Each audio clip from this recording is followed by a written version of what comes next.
नमस्कार दोस्तों, welcome to Devarajan Dayal. चलिए आज हम बात करते हैं करंट अफेयर के बारे में। पहला तो ये आर्टिकल देखते हैं, Israel should hit Iran nuclear site for first war about rest later Trump. Actually Trump का कहना है इजराइल को ईरान के न्यूक्लियर साइट को डिस्ट्रॉय कर देना चाहिए, ईरान के न्यूक्लियर साइट को हिट करना चाहिए, ये ट्रम्प का कहना है। हालांकि इसके पहले जो बाइडन ईरान के न्यूक्लियर साइट को डिस्ट्रॉय करने के फेवर में नहीं थे, उसको सपोर्ट में नहीं थे, उसको ईरान की जो ऑयल फील्ड है उसको डिस्ट्रॉय करने के सपोर्ट में थे। बाद में जो बाइडन ने उसका भी बोला कि इसका भी अल्टरनेटिव को हिट किया जाए ईरान के, क्योंकि इसको अगर हिट करने पर बहुत ज़्यादा एस्केलेशन बढ़ जाएगा। हालांकि अभी इजराइल प्रेपर कर रहा है, जो कि ईरान ने 180 बैलिस्टिक मिसाइल से इजराइल पर अटैक किया था, उसको लेकर इजराइल प्रेपर कर रहा है। हालांकि 1 या 2 दिन मतलब 7 या 8 अक्टूबर में अब मतलब इजराइल रिस्पॉन्स करेगा। हालांकि इसके अभी कोई कंफर्म भी नहीं है कि आज भी कर सकता है, कल भी कर सकता है, मगर ये बात कंफर्म है कि इजराइल रिस्पॉन्स करेगा, ईरान पर अटैक करेगा। अब उसको किस चीज़ को डिस्ट्रॉय करे, या तो ईरान के ऑयल फील्ड को डिस्ट्रॉय करेगा, या तो ईरान के न्यूक्लियर फील्ड को डिस्ट्रॉय करेगा, या तो ईरान के कोई मेजर इन्वेस्टमेंट होगा उसको डिस्ट्रॉय करेगा। इसको लेकर हालांकि ईरान ने भी थ्रेटन दिया है, अगर ईरान के कोई भी न्यूक्लियर फील्ड या ऑयल फील्ड को डिस्ट्रॉय किया जाएगा तो ईरान भी थ्रेटन किया है जो इजराइल के gas field, nuclear gas field है, उस एनर्जी है उसको डिस्ट्रॉय करेगा। जो कि इसको लेकर मिडिल ईस्ट में पूरा वार का खतरा बढ़ जाएगा और डे बाई डे ये वार फैलते जा रहा है,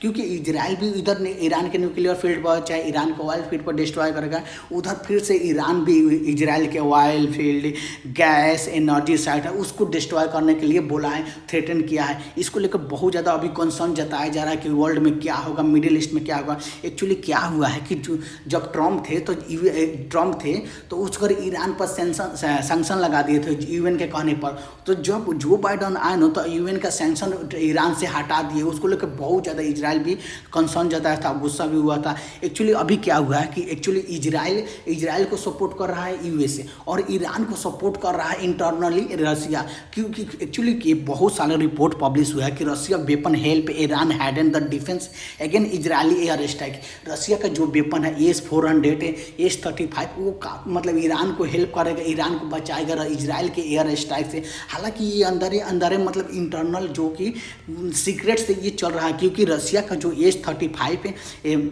Su-35 और S-400 जो कि मिसाइल S-400 है जो कि मिसाइल डिफेंस है, उसको मिसाइल से मतलब डिफेंस से बचाएगा, और S-35 फाइटर जेट है जो कि बहुत मतलब उन्नत किस्म के फाइटर जेट है, उसको भी मतलब डिप्लॉय किया जा रहा है, क्योंकि ईरान पर जो इजराइल एयर स्ट्राइक करेगा उससे बचाया जा सके। ये बहुत सारे रिपोर्ट भी पब्लिश हुई है। हालांकि इजराइल अभी प्रेपर कर रहा है रिस्पॉन्स करने के लिए ईरान अटैक। एक्चुअली क्या हुआ ना, 7 अक्टूबर को इजराइल को मतलब जो इजराइल पर अटैक हुआ था उसको 1 साल हो जाएगा 7 अक्टूबर को। हालांकि लग रहा है कि उसी दिन इजराइल ईरान पर अटैक करेगा, मे भी उस दिन भी कर सकता है, उसके आगे भी कर सकता है, मगर ये बात कंफर्म है कि इजराइल ईरान को रिस्पॉन्स करेगा, इजराइल ईरान पर अटैक करेगा, या तो ऑयल फील्ड को डिस्ट्रॉय करेगा या तो न्यूक्लियर फील्ड को डिस्ट्रॉय करेगा, मगर कोई ना कोई डिस्ट्रॉय करेगा, कोई ना कोई उस पर अटैक करेगा जो कि मेजर इम्पैक्ट पड़ेगा। हालांकि जब इजराइल अटैक करेगा ईरान पर तो उसको बहुत ज़्यादा इम्पैक्ट डालेगा, उसको बहुत ज़्यादा बर्बादी करेगा, पर ईरान अगर इजराइल पर अटैक करेगा तो उतना इम्पैक्ट नहीं पड़ेगा, उतना मतलब कुछ डिस्ट्रॉय नहीं होगा, क्योंकि उसका एरो सिस्टम है, उसका डेविस स्लिंग है, उसका मतलब आयरन डोम है, मतलब काफ़ी उसको सेव कर लेगा, बचा लेगा।